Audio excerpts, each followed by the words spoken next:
Okay guys, I was so scared today. Our AC was not working today. What I did, I went to the store and first of all I opened that cover.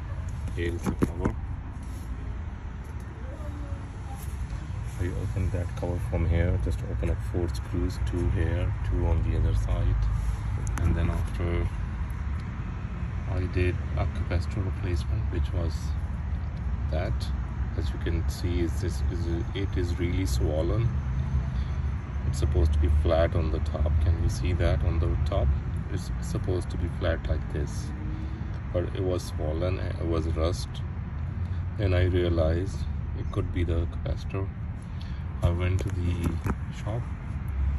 I bought the same specs as you can see it, 30 UF, and I also made that variance plus 5 UF and plus 6 minus 6, and the main concern was 370 volt. That's what was my main concern.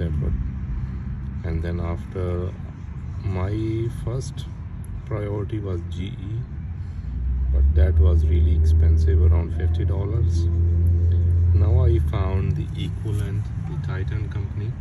I found this one, which is almost close to the same specs. This is also made in US. That one was also made in US, look like. No, it says assembled in Mexico. So I just simply match those things. The writing, the back is fan, the side is arm, that this is common.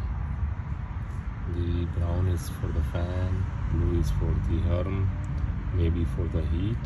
This is for the common.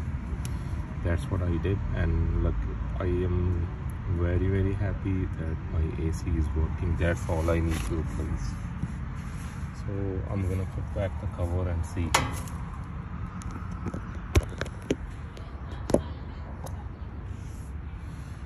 First I have to remove this one again. Just removed it.